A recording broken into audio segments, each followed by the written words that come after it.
Oh yeah, it's your boy Crypto Blood. Welcome to another episode of My Two Satoshis. We're rocking out to some old school hip hop today.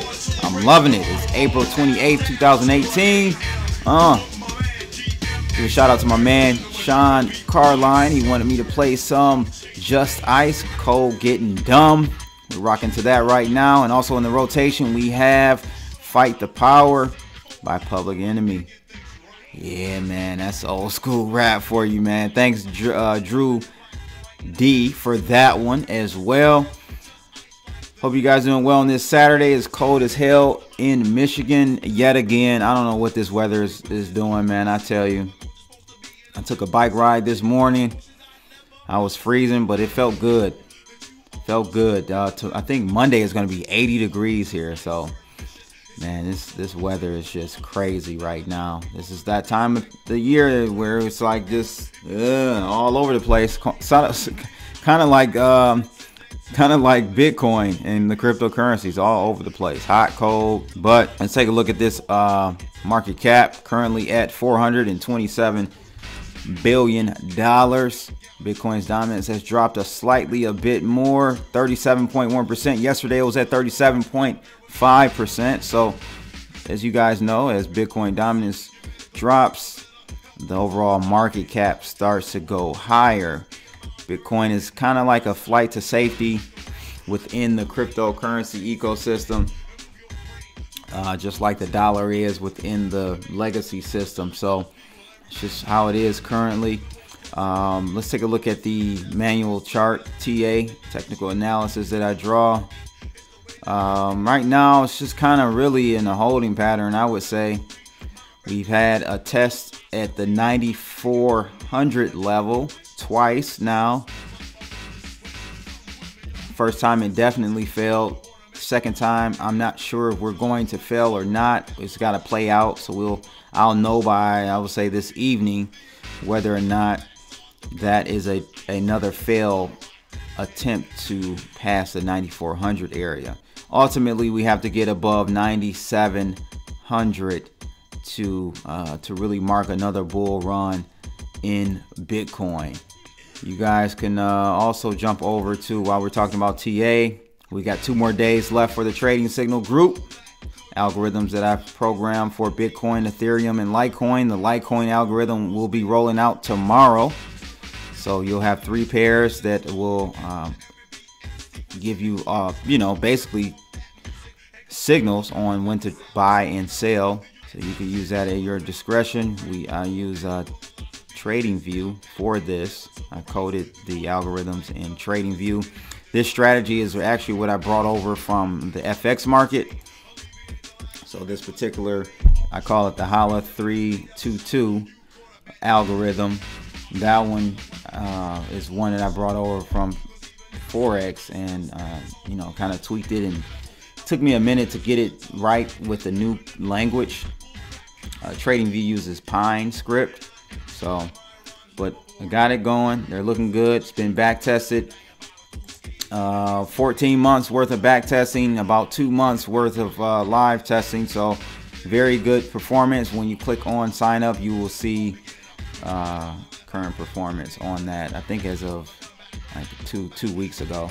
I'll have to update it this weekend. But yeah, join us. Great group. About 15, 16 individuals in there right now. But we will be closing it in 2 days. April 30th. So on to the actual article. This one's interesting. It's about the SEC, and they had a meeting with Wall Street regulators 2 days ago, actually. And this article was kind of talking about what came of that. Man, these regulatory agencies are something else, man, I tell you. So the article is out of CCN, and it says here, SEC says ICO tokens should be regulated as securities, not Bitcoin. So it says here the House of Representatives Committee on Appropriations held a hearing with the Wall Street regulator on April 26th, and they explored regulating cryptocurrencies in what they still seem to believe exists in a Wild West environment.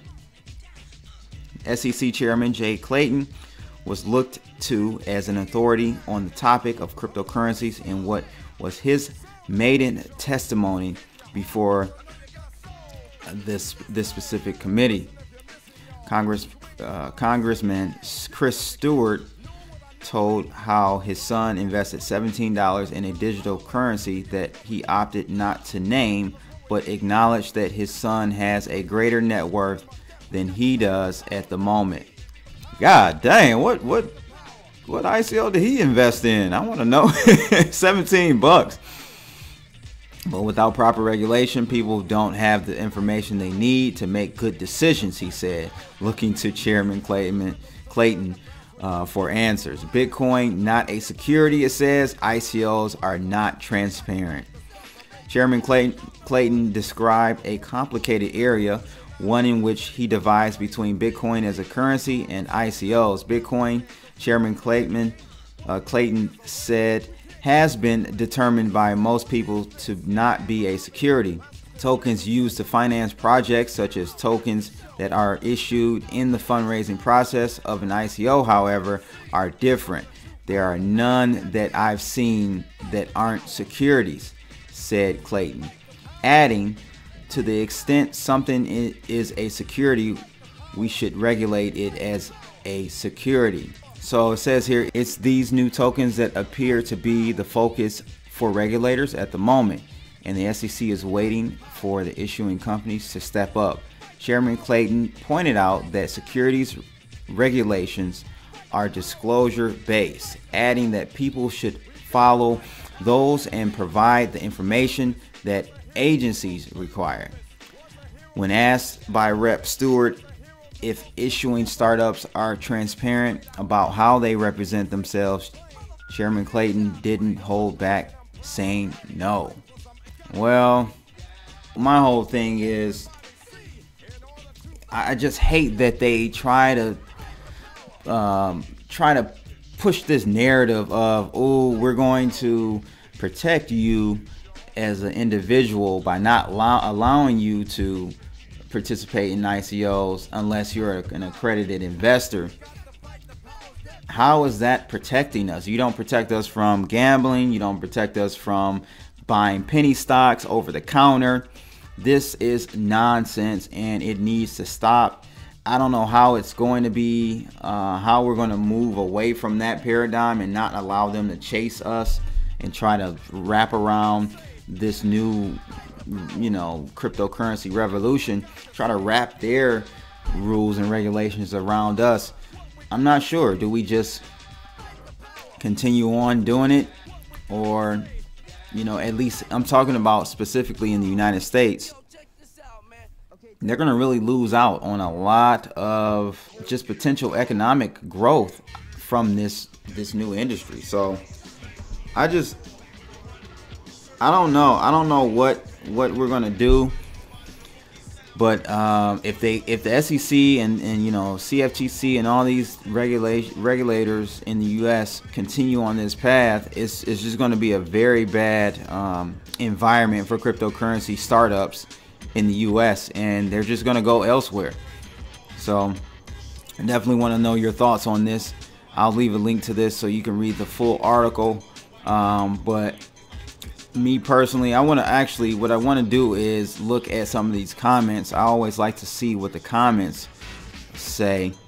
This guy here, Fancia, says here, why not make a process to allow businesses to legally issue ICOs that aren't restricted by the century-old discriminatory laws that says only the rich can invest? Don't you lawmakers think it's about time for a change? Yeah, I agree. That's exactly what I'm saying. Like, it needs to be an equal playing field. Like, in the equities game, they get these types of returns all the time, but the public don't know about it because they're not able to participate in the IPOs of these companies and secondary markets and make these 10x, 20x returns on their money. It makes no sense. We'll never become accredited investors if they don't allow us to participate in these very explosive wealth generating investment opportunities. I remember I don't really particularly care for Warren Buffett anymore. I used to really like his philosophy on things, but I do agree with this. He said that wealth comes in bursts, and so you'll never be able to save your way to being wealthy, especially in this new zero interest rate paradigm that we're living in since 2008. So, they're not trying to help the little guys. They're not trying to help us at all. Let's see what else we got here. I'm going to try to find another good comment. Brian Robertson says here, I like people don't have the information they need to make good decisions, quote. How about you get out of our business and let us decide our own fates?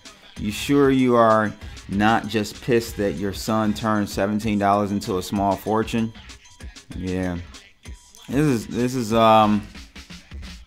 I mean, I'm sure I know how you guys feel about ICOs and the US regulating them, but I guess the question I want to pose more so is, where are we going? Where do you think we're going with this whole SEC? They're basically on the offense. They're attacking the ICOs. I told you guys a month and a half ago, I'm leaving all US ICOs alone. It carries too much risk, too much tail risk with ICOs in the US, because as I've heard multiple times from multiple individuals within the SEC agency and lawyers that deal with them, these ICOs are definitely securities. Do they pass the Howey test? In most cases, I would say, yeah. But even if they don't, they're gonna write. See, that's what these agencies do. They move the goalposts. So they'll make a new law or make a new, regulatory guideline that says, hey, now tokens are securities. You have to do XYZ. Only these types of individuals will be able to participate in the actual ICO. The public can buy after the ICO, but only people with real money can buy ICOs. So it's nonsense. I think I think they're going to really start coming down on more companies that retroactively, not just going forward. You see what they did with Centra.